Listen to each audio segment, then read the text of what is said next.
सभी को नमस्कार। मैं राजेश कुमार आप सभी का स्वागत करता हूं दी नॉलेज क्लासरूम के यूट्यूब चैनल पर। आज की इस वीडियो में हम बात करने वाले हैं अपने इतिहास की इस वीडियो में मगध के बारे में, मगध साम्राज्य के बारे में हम आज की इस वीडियो में बात करेंगे। जो ये मगध है, मगध के उदय के बारे में, जो अलग अलग राजवंश आते हैं वो किस प्रकार से शासन करते हैं, उन राजवंशों के बारे में हम आज की इस वीडियो में पढ़ने वाले हैं। तो यहां पर हम सबसे पहले राजवंश के बारे में पढ़ते हैं जिसका नाम क्या है, हर्यक राजवंश है। कौन सा राजवंश है? हर्यक राजवंश। हर्यक राजवंश के बारे में आज की इस वीडियो में हम जानेंगे क्या है क्या नहीं है, क्योंकि यदि हम देखें यहाँ पर कौन कौन से वंशज आए हैं और उन्होंने किस प्रकार से शासन किया है। मुख्य जो राजवंश हुए हैं, हर्यक के बाद कौन सा आया था? शिशुनाग। कौन सा नागवंश आया? शिशुनाग वंश आया था। उसके बाद कौन आया? नंदवंश आया था। कौन सा वंश? नंदवंश आया। नंदवंश के बाद आया मौर्य वंश। कौन सा वंश आया? मौर्य वंश आया। मौर्य वंश के बाद कौन आया? शुंग। और शुंग के बाद कौन आए? कणव आए। और कणव के बाद कौन आए? सातवाहन आए। कौन आए? सातवाहन आए। यानी कि यहां पर हर्यक राजवंश, हर्यक, शिशुनाग वंश, नंदवंश, मौर्य वंश, शुंग वंश, कणव वंश और सातवाहन वंश आए। उसमें हम जो भी आज पढ़ेंगे, हम पढ़ेंगे केवल हर्यक वंश के बारे में आज की इस वीडियो में। हर्यक वंश जिसको किस नाम से भी जाना जाता है? जिसको जाना जाता है पितृहंता वंश के नाम से भी। किसके नाम से जाना जाता है? हर्यक जो वंश है, इस वंश को जाना जाता है किसके नाम से? पितृहंता। पितृहंता वंश के नाम से इस वंश को जाना जाता है। पितृहंता क्या होता है? जो अपने पिता की हत्या करके क्या करे? उनसे गद्दी छीन लेता है। इसी प्रकार के जो वंश होते हैं उसको क्या बोलते हैं? पितृहंता वंश बोलते हैं। यानी कि जो पिता है, पिता की मृत्यु कर दे, उसकी हत्या कर दे, तो उसके बाद वो उसकी राजगद्दी पर उसके शासन को संभालते हैं। इस प्रकार के वंश को क्या बोला जाता है? पितृहंता वंश बोला जाता है। और जो ये हर्यक वंश है, हर्यक वंश भी उसी प्रकार का वंश है जो क्या है, यहां पर अपने पिता की हत्या करने के बाद ही वो शासक बनते हैं। तो इस हर्यक वंश के बारे में यदि हम जाने, हर्यक वंश जिसके जो संस्थापक थे, उसके जो संस्थापक है हर्यक वंश के, उसका नाम क्या है? उसका नाम है बिंबिसार। क्या नाम है? बिंबिसार इसके संस्थापक का नाम है। जो ये बिंबिसार है, इसका जो शासन रहा है वो कब से कब तक का रहा है? जब ये शासन किया करते थे तो उसका जो शासन काल रहा है 544 से लेकर के 493 बीसी तक इनका शासन रहा है। और अब जो ये बिंबिसार है किसके समकालीन रहे हैं? ये समकालीन रहे हैं। ये किसके समकालीन रहे हैं? ये समकालीन रहे हैं महात्मा बुद्ध के। महात्मा बुद्ध, महात्मा बुद्ध के समकालीन रहे हैं। और किसके रहे हैं? महात्मा बुद्ध के अलावा जो ये समकालीन रहे हैं, महावीर स्वामी के भी ये क्या रहे हैं? समकालीन रहे हैं। महावीर स्वामी और महात्मा बुद्ध के ये समकालीन रहे हैं। अब जो इसकी राजधानी थी, हर्यक राजवंश की जो राजधानी थी उसका नाम क्या है? इनकी जो राजधानी थी उस राजधानी का नाम क्या है? राजगृही है। क्या नाम है? राजगृही, या जिसी को हम यहां पर गिरिब्रज, जो कि पहले थी, सबसे पहले जो इसकी राजधानी थी वो क्या थी? गिरिब्रज थी। सबसे पहले राजधानी क्या थी? गिरिब्रज थी। और जो इनकी मुख्य राजधानी है वो अब क्या थी? राजगृही थी। इनका बारे में यदि हम जाने इन्होंने क्या किया था, जो ये बिंबिसार था, बिंबिसार ने सबसे पहले किस प्रदेश को जीता था? बिंबिसार बिंबिसार ने सबसे पहले प्रदेश जीता। प्रदेश जीता, कौन सा प्रदेश जीता था? उसका क्या नाम था? अंग प्रदेश को जीता था। क्या नाम था उस प्रदेश का जिसको बिंबिसार ने जीता था? सबसे पहले अंग प्रदेश को जीता था। अब जो ये बिंबिसार है, इनके विवाह के बारे में जाने। जो इनका विवाह है, इसने अपने एरिया को बढ़ाने के लिए, यानी कि अपने राज्य का विस्तार करने के लिए क्या किया? जो अन्य राजा थे उनके साथ वैवाहिक संबंध बनाए। अन्य राज्यों के राजाओं के साथ उसने वैवाहिक संबंध बनाए। जैसे कि उसने विवाह किए, कितने विवाह किए? 3 विवाह किए। पहला विवाह किसके साथ किया? कौशल देवी के साथ विवाह किया, या इसी का नाम हमें कई बार देखने को मिलता है, महाकोशला। महाकोशला का नाम भी हमें देखने को मिलता है। अब जो ये कौशला देवी थी, या जो महाकोशला देवी थी, कौशल देवी थी, इसके भाई का नाम क्या था? इसके भाई का नाम क्या था? इसके भाई का नाम था प्रसेनजीत। क्या नाम था इसके भाई का? इसके भाई का नाम क्या था? प्रसेनजीत था। प्रसेनजीत। और कहीं ना कहीं पर इसका जो नाम हमें देखने को मिलता है, प्रसेनचित भी हमें देखने को मिलता है। कुछ किताबों के अंतर्गत प्रसेनजीत भी लिखा हुआ है और कुछ के अंदर प्रसेनचित भी लिखा हुआ है। तो ये कहां का राजा था? ये कौशल का राजा था। कहां का राजा था? कौशल का राजा था। उसके बाद जो ये इसका भाई था, इसने इनकी शादी के अंदर, यानी कि उसकी बहन कौशल देवी को दहेज दिया, जो, या ये बोलिए कि बिंबिसार को जो दहेज दिया, उस दहेज के अंदर प्रसेनचित ने उसको क्या दिया? काशी का क्षेत्र दे दिया। काशी का अक्षेत्र दे दिया उसने दहेज के अंदर बिंबिसार को। उसके पास जो हम दूसरे बारे में नंबर 2 पर बात करें, इनका जो विवाह हुआ है वो किसके साथ भी हुआ है? वो विवाह हुआ है चेतक के साथ। जो यहां पर चेतक की बहन, किसके साथ? चेतक के साथ।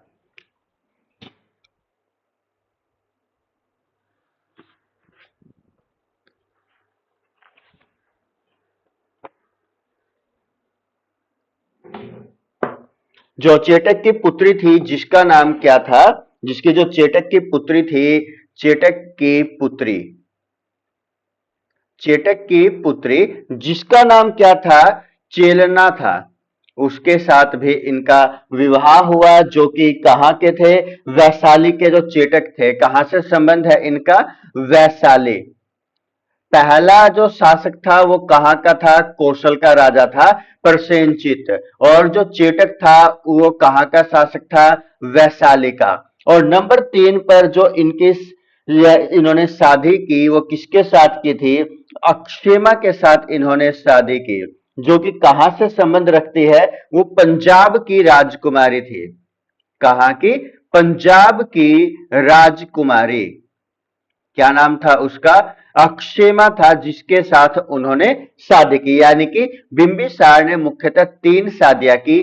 पहली कौशल देवी के साथ, दूसरी किसके साथ? चेलन्ना के साथ, और तीसरी किसके साथ की? अक्षेमा के साथ। ये 3 शादी किसने की है? बिंबिसार ने की है। इसका मुख्यतः रीजन क्या रहा? क्योंकि वह अपने एरिया को, अपने दायरे को बढ़ाना चाहता था। अब जो ये बिंबिसार है, इसका एक राजवैद था।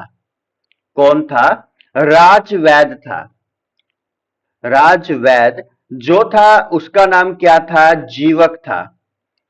बिंबिसार के राजवैद का नाम क्या था? जीवक था। उसका मुख्यतः काम क्या था?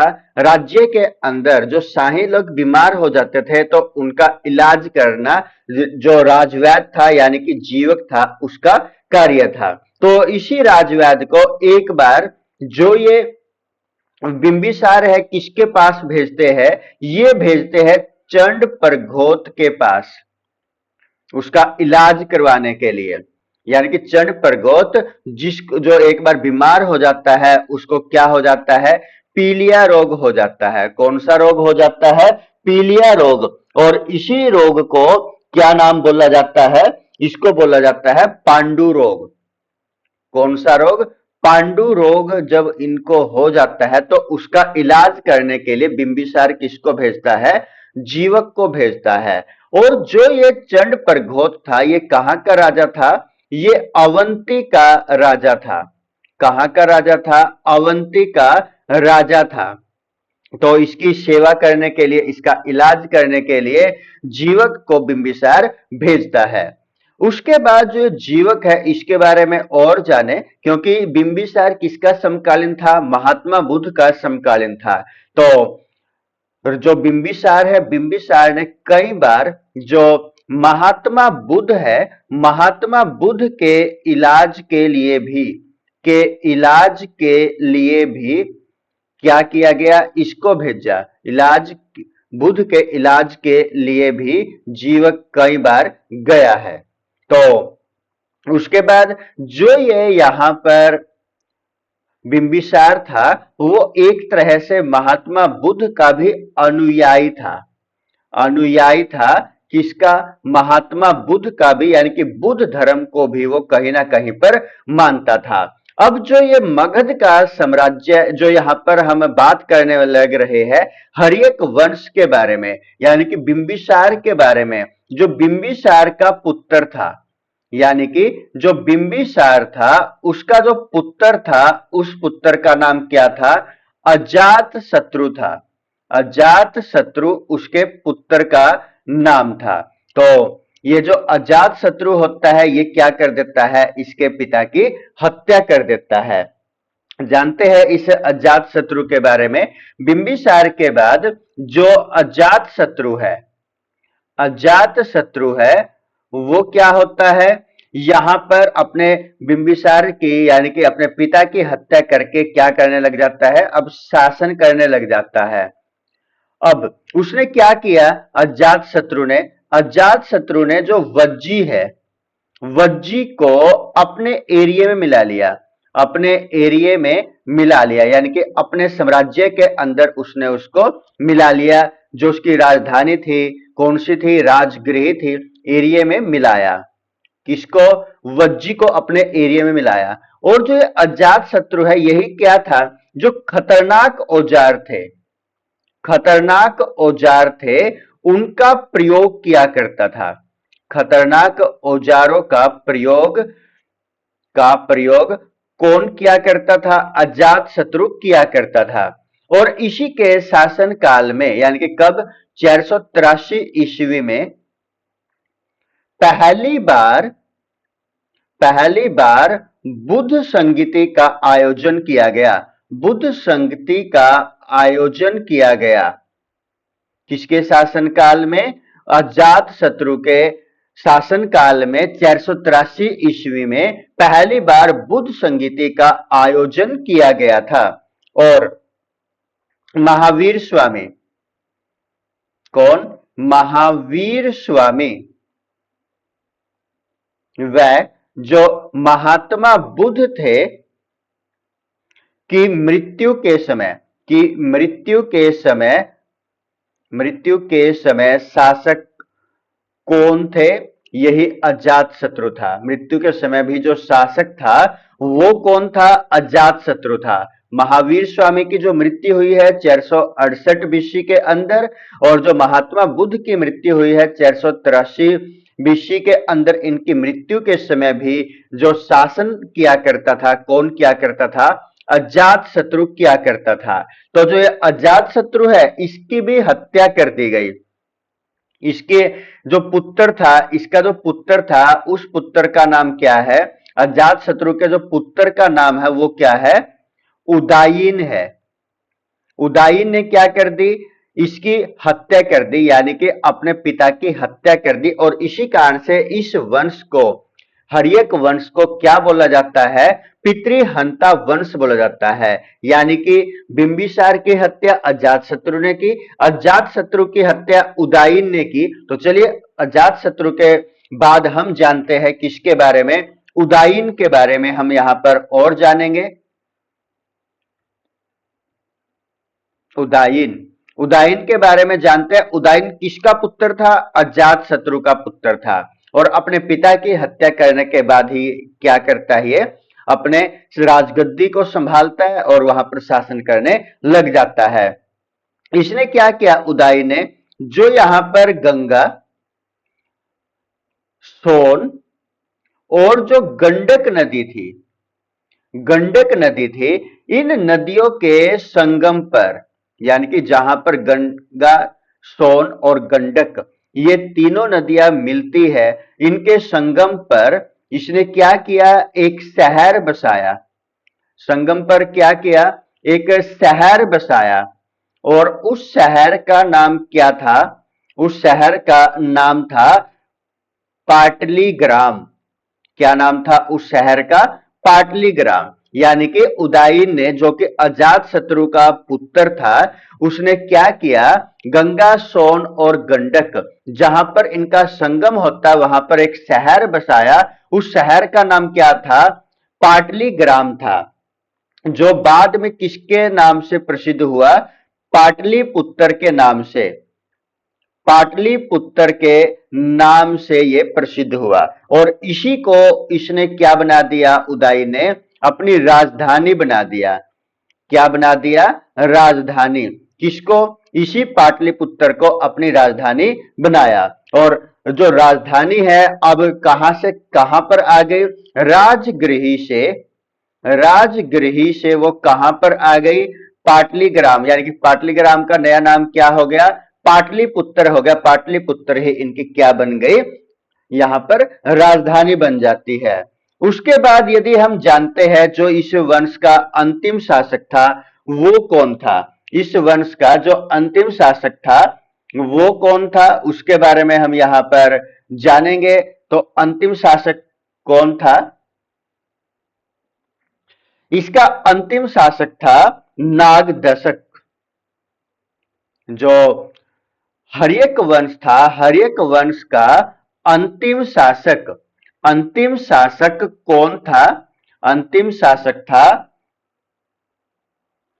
नागदशक। नागदशक। नागदशक की हत्या कर दी जाती है। किसके द्वारा हत्या कर दी जाती है? उसका एक सेनापति था, सेनापति था, जिसको उस समय क्या कहा जाता था? अमात्य कहा जाता था। अमात्य कहा जाता था, यानी कि प्रधानमंत्री था जो उसकी सेना में, जिसको अमात्य कहा जाता था। तो उसका नाम क्या था? शिशुनाग था। क्या नाम था? शिशुनाग। तो शिशुनाग ने क्या कर दी? इस नागदशक की हत्या कर दी। और उसके बाद कौन सा वंश उभर करके आता है? शिशुनाग वंश ही उभर करके आता है, जिसके बारे में हम अगली वीडियो के बाद अंदर जानेंगे। तो दोस्तों ये एक छोटी सी वीडियो हर एक वंश के बारे में बनाई गई है। तो आपको ये कैसी लगी हमें कमेंट करके आवश्यक बताइएगा। जल्द मिलेंगे एक अन्य नए टॉपिक के बारे में जानकारी लेकर के। तब तक के लिए सभी को नमस्कार।